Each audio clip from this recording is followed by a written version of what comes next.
Base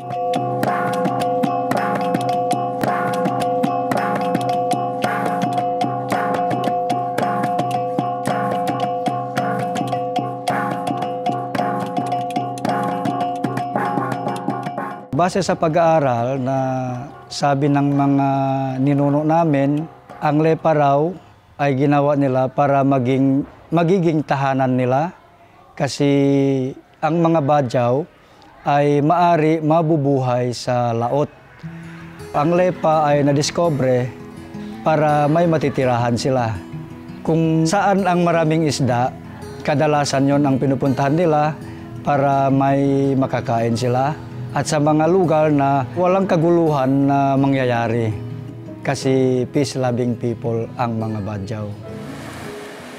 Old people tell us that our ancestors were seafaring people and they moved in a fleet of boats. Yeah, nonan kami bayanan, Bogo naka, Bangka, Lepa, Pelang, Paraw. There are many names to these boats and they tend to move in fleets of these. In anthropologists would say they consist a moorage, no? Because they moor, they transit in certain places as a group. Our olds say that that's where our name came because we are magsama-sama, we come together in a group. Others also say that we are from the word Jama'a, which is Arabic in derivative, and it means the followers or the congregants of the Islamic faith. So whichever is the real origin of the word Sama, it has become accepted by most that we are indeed dispersed people, and yet the sea unify us.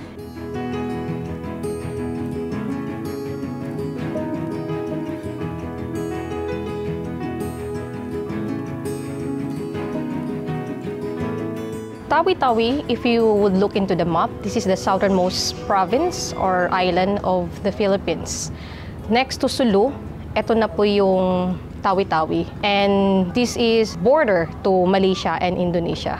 We have 11 municipalities, namely the Bungao, the Simunul, where the first mosque in the Philippines is located, the Sibutu, Sitangkay, where mostly the agal-agal production or supplies are coming from. We have Sapa-Sapa, Languyan, they call the Pearl Bank of the province, Turtle Island, Mapun, Tandubas, South Ubian, and Panglimasugala. Tawi-Tawi, this is the only province that is predominantly Sama. So ang Lepa ay isang bangka ginagamit ng mga Sama Dilaut o kaya Badyaw. Kasi dalawang klase ang Sama. The Sama Dilaut are the Badyaws, sea dwellers. Gumagamit sila ng Lepa sa kanilang trabaho o kaya fishing, at saka yun din ang ginagawa nilang bahay. Whereas ang Sama Dalea are shoreline dwellers. Pero we can associate with each other peacefully and harmoniously. Ang Salepa naman, ngayon ay isa siyang traditional craft, boat. Nakakikitaan ng mga ukir, yung mga carvings niya, and the ingenious way of connecting the wood, the planks without using a nail. Yung mga nakita naman natin yung paano siya binibuild, di ba?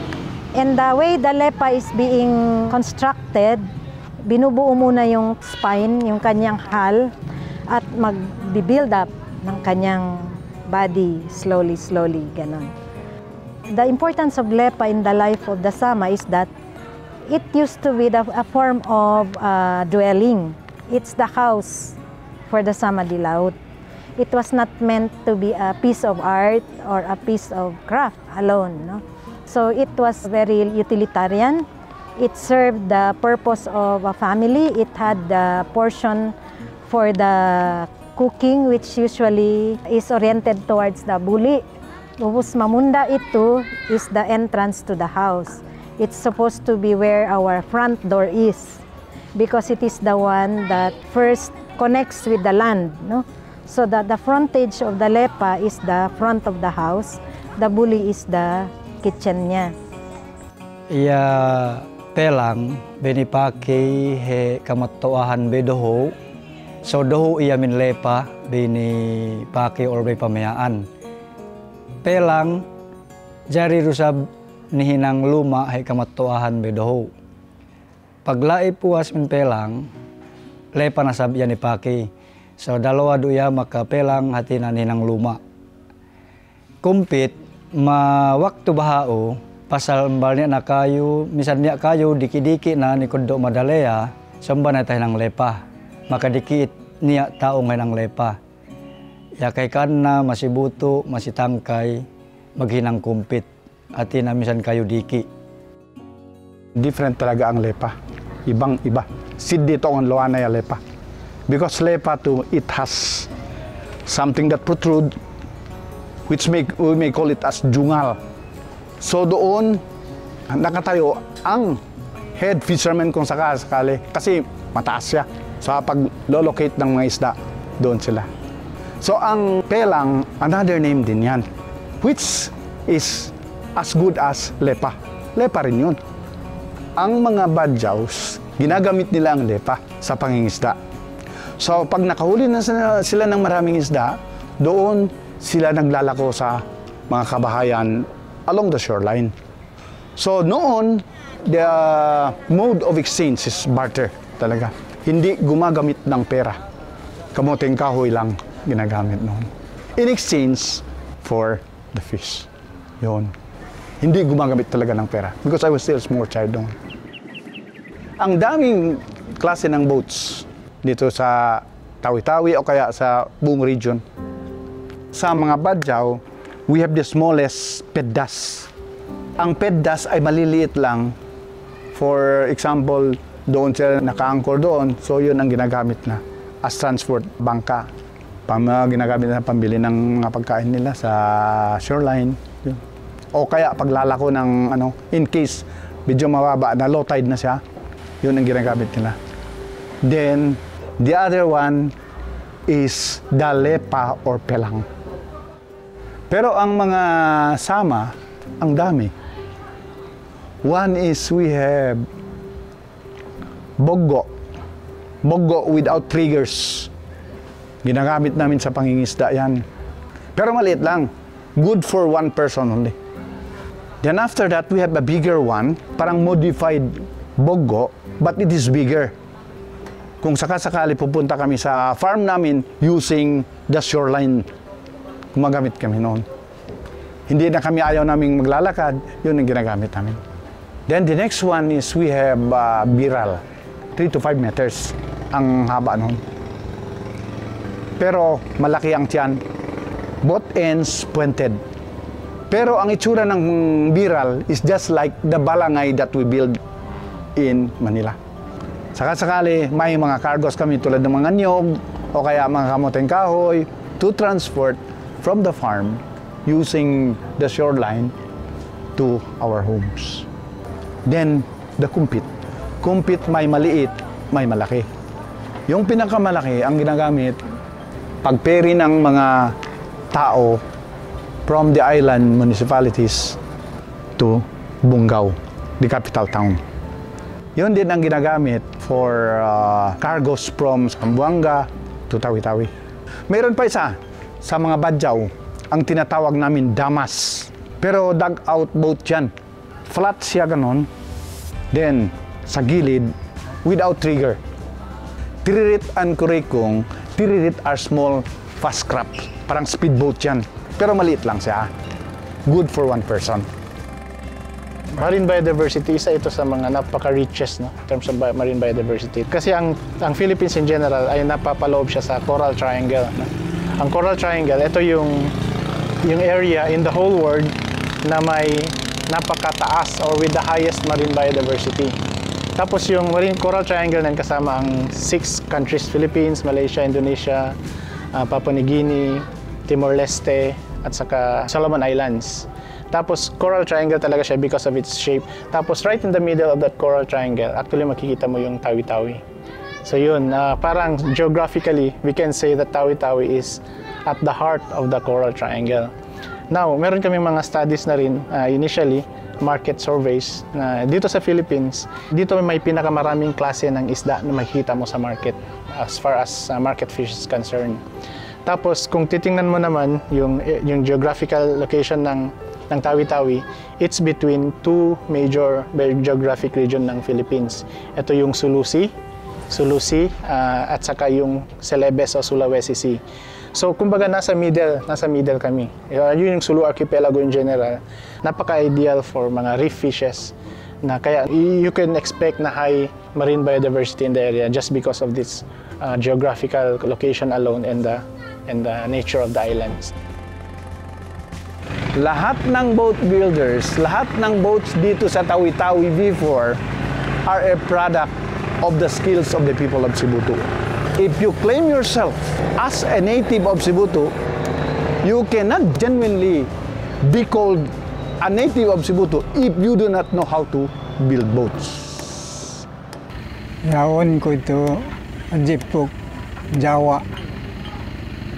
Paglahat kami ito, Tongayhat, Barangay Tongayhat. Umul. Naumul halam bukta ano ko na magsyampo. Ya lepa bay matoahan. Dari tag na ito bay magpelang. Magpelang inan maghinang lepa na. Dari ya lepa nasubay kita ni talon. Niya nata kubak tayo na maghinang lepa na. Dari ya kayo lupa nga. Yaon na ba lupa nga. Kinabak tadas. Bating gaya kayo ni nga. Na buat baril bilulo. Bay waktu dahu maingga bay banan po ba maingga ya patan na kayo lupa nga Mga ito ba si Buto? Aniya makapupuan sa dilo kayo lupa nga? Luar Tawi-Tawi ilo. Angay subay kayo lupa nga ni nga asandal ba Ya lupa nga ito asandal matambelok. Ya tambelok dilaw dito. Asandal. Anya gi kayo sa di ni hinang min lupa nga bay Ani agi bad. Bang hinang lepa kayo na kami mon subay lupa nga ato makajari kayo sa di palam. Manjari rin kayo sa di. Na haltadas lupa nga haltadas. Dari panghapi na bad. Ya ano na gagil. Ay bengkol Ya, Ay bengkol Ya bengkol ano jungal lepa Magsaga boting gaya na lepa ni hinang di ba Na maglimandap pa. Bating gaya hayabotong na Na Bang maglimandap pa magdandap pa. Ani ni hinang lepa mawaktu botilo. Bang kita lumanan niya. So kaunitan kita papata. Damaram talon. Ani ako boss kita bayanan lepa Agtoy maginuminom saga. Supaya angay At supaya niya kapan na. Dangay na tugol no mahinang lepa makaboting ka kabaya tao ay nang lepa. Ya tagol ko bay pag hinanglepa ito, subol na ako. Ya bay pag school kami na na maganad masaga matto asaga siyaka. Wakapito yung school kaya jari pag animit na bay ang school bay magkobak na. Ay na pa lahat bay pag hinangan no lepa Na tag na may tumatong nihat. Pag matahing pain mo pabalik pito, isampu na ako. Walon taon kayo masampu na, yan maghinanglepa na. Bating gaya tangkis lepa nan bang magoyak. Lepa di ginisa na dubalan sa ito, banglan sa talong munda na balanang kis magoyak. Panghaya munda na nangkis. Na inalepa nan bang talong balanang kis magoyak. Bayhe mandusiya kita kasamahan magluma malepa magsagadangay pamili mara kayo lepa Bang lepa bang limandap pa sa garuang mataan sa katalo risab na bang nimpatambal na Istoriin min nga tadas tagna ni talo ni nan. Daka niya kapalipali mabulan gi kanibeya ay ka. Nani mapalipali. Ano hinistoryin usulin pahap. Bang telak bulan yan na panambelok na. Sabay lendoman, sabay halaman niya bulan, muad na. Dari atagol ni ipat kayo na pasal Martin ang belok. Dari pag ano yan, na maghinang lepa na. Tinagdaan namin tadas. Inaani maghinang na harapon ba man talo niya kato sinabi madilaw na kami man. Paghinang na ipanghapit na niya pinatuk daw. Ya pa man ano man deo pasunod tadas na. Ya tapi, ya panghapitinan. Dakay ri tapi na panghapitinan. Karuan yan bengkol na. Katalo na kapi-kapi. Kaempat na yarurung na. Kalima na dinding katis na. Durung-durung at yung marita to nga dinding hangin. Ya dinding katapusan na ba? Design ya magukil malepa sumilan sa biya waktu na ni hinang di. Mga katis na. Dapat tapos na daw ang katis na balay pa waay na ya ano na ya jungal na na pinali na pinakutong na anilanuan na hinangan bingkay-bingkay na buang ukir na pagpalaki matuk na ya kapi-kapi papuas min bengkol ay dahoy kapi-kapi pagpas kapi-kapi durung-durung na pas durung-durung tampan hangin ay yan yukilan mariyam telo na ya durung-durung yukilan dusab durung-durung ni ukilan tampan hangin na magbayad ng ukilan, magbayad ang dusab. So basta durung-durung sa binukilan? Nasa binukilan na. Pasal kapi-kapi ni ukilan? Nambar dusab. Sa durung-durung, hal durung-durung? Hal durung-durung, makasa. Hindi lang isa ang gumagawa ng malalaking kumpit, mga 4 o kaya 6. But usually, 4 lang sila gumagawa. 2 sa kabila, 2 sa kabila. Pero ang proseso ng paggawa namin is shell first, then skeleton. Hindi tulad ng sa ibang regions dito sa Southeast Asia, gumagawa sila ng bangkag na noon, pero with skeletal system muna, bago ang shell. Pero ang people of Cebu, shell, then skeletal system. But we will always obtain a perfect symmetry. Yan ang sekreto ng mga builders namin. So usually, based on traditional knowledge of the Sama de la Osama Bajau, tinaheka liknaya, nionan liknaya pandoga. So pandoga to sa, yan ito yung original term ya persama. So in English or bahasa American, betelik na sign, pandoga or sign. So according to Sama de Laut, ya mito ya Sama Bajau o Bungaw. Usually, they traveled from Tawi-Tawi to Northeast Borneo. So until today, their boat has no compass. So they use celestial navigation. So most of the Sama de Laut, even during night time, sangum ba? Magtulak siya to. Tinanganda siya to Judiata langit. They look up to the sky, no? So they use stars as compass siya to. So indicates that starnan using for navigation to reach island or to reach a fishing ground or to reach target destination. So number 2, according to Sama de Laut, there are some areas once tanda sigami likna niya palantong drifted sa galik na logs, mga drifted mga seaweeds to So when they see this particular mga materials, meaning closer sila sa island na yan, malapit na. So talaga niya ton pandoga. So niya tongan yung navigation siya gamito. Starting from sometimes age 5, dadalhin namin ang mga anak namin, male, during non-school days. Dadalhin namin sa place of work. Ano ang role niya? Tumutulong lang siya sa pagdala ng mga materials. But these carpentry tools are non-sharp tools. Later on, pag medyo malaki na ang bata, o non-school days, pupunta rin doon. Tumutulong pa rin. So, pag medyo okay na ang bata, tumutulong sa tatay. So that's the time, sabi niya, mga 16 years old na siya. During non-school days, you help me. Gagawa tayo ng bangka. Siya on the other side, ang tatay on the other side. O kaya, pinagawa siya ng tatay, another boat, pero just adjacent to the boat that the tatay is doing. Bakit? Kung sakasakali, mahirapan ang bata, he can ask immediately the father on how we will be able to install this particular part. Pag medyo okay na ang bata, nakapasa na siya, okay, you build another one. Kasi yung dalawang bangka na ibebenta na. Okay, gawa ka ng isa. Every now and then, ang tatay pupunta ron to inspect kung tama ang ginagawa ng bata. Until such time, pag tapos na lahat, wow, ang ganda ng gawa mo. Yan, nakapasa niya siya. And he can join now the skilled carpenters in town. So gumagawa na sila ng hanggang malalaking kumpit. So that's how we transfer our skills from one generation to the other. We cannot do it overnight. It goes with the growth and development of a child. Meron pa, pero wala na dito sa atin, sa Semporna.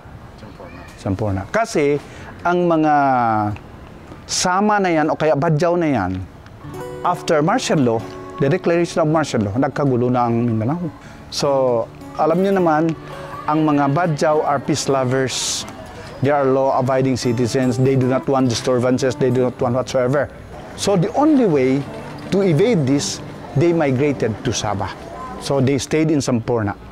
So, if only our government took good care of these people, we can generate income out of them. So, ngayon, the people, the government of Sabah, are generating income out of these people. Kasi gumagawa sila, they sponsored what we call Alepa Festival, called Regatta. Every year yan, sa April. So people from all walks of life will have to go there. And they can generate so much income out of this. Even from Western countries, pupunta rito. One of the reasons why wala ng LEPA, because of lack of materials, scarcity of materials. Kasi ang LEPA, gumagawa tayo ng LEPA from a very, very big wood. Kinakat natin yan, dug out yan. So ngayon saan pa tayo kukuha? Wala na. So the only way is to use commercial woods from lumber yards, ginagamit natin ng plywood. Kaya nga, nag-design ang Sibutu people ng what we call kurikong. Yun ang ginagamit namin ngayon. Kasi ang kurikong is somewhat flat, with flat bottom. Sa gilid yan, ang flanks niya, hindi na talaga solid wood, plywood lang ginagamit doon. And we can pass even if the water level is only at the height of 2 feet. Mungkin lebih misalnya aku ini ada ko ini na tentang ko wala po niya nakan kaya kamutuan kami pati na malay pa nalam tentang kami sa na magpuli ka maya na habang bisa ko mahe ang usar sa manlay pa dyan sa magbala na sibay magkowak bay tagna bay magkowak alam niya sinso ibay kowak ya bay pa niya kay libinila na kayo batangin kayo batang na ako ni nga maano napalantong sa gamay laut tinundan na kami ni bihig sa ani sa maga mare na niya sa baho so watinan halam na niya sir ya kalagyan na halwa tilo sa papan pinagolel manamel na ina ko important ni kayo ili na maka kapul kayo ay kapul atuwas kapul at alam maro sabso at apaon tamelok angay alam maro sab tinigad so apaon niya matamelok bang ataha mala sinugpat sir mga puti sinugpatan ako sa gayabay ni Kubak kantag na asal kayo batang kayo batang ako so ya panapin na bang aput na sinugpatan na bang ataha usab na mala sinugpatan alam sir kinanal sa bayang kamatuan kinanal kami na alok ko bahanan lon makanan din kapul niya ano gagil. The LEPA is also spiritually oriented because when there is a dead body inside the LEPA, the munda is facing the Qiblat. The Qiblat is the universal direction of Islamic prayer. No? So for convenience, we consider Central Asia as our Qiblat, where the Kaaba is. The Kaaba is the black stone in Mecca, Saudi Arabia.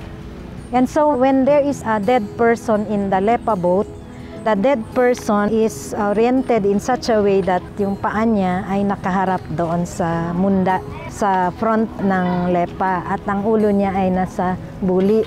So in some accounts, although we have not witnessed it as a mga bagong generation tayo na buhay. But there are accounts in the past where they said that the lepa was also used as the lalungan, the coffin where the dead is buried with it. Especially among the Sama-Dilaut, yung lepa nila. So parang all-in-one na yun. Doon ka pinanganak, doon ka lumaki, doon ka tumira, at doon ka na rin ililibing. Siyempre sa soil, ililibing siya sa soil kasama ng lepa niya. May mga accounts of Sama-Dilaut burial practice where they bring the dead, yung mayat nila, sinasama sa lepa, pinatulak, yung na pinatulak. It is sent off to its final journey. The lepa is paddled into the middle of the sea, and then the dead person in his shroud is made to stand. Physically, pinapatayo siya. And then, pinakuliling. 360-degree na turn around, pinakuliling siya so that it will be his last gaze of earthly life.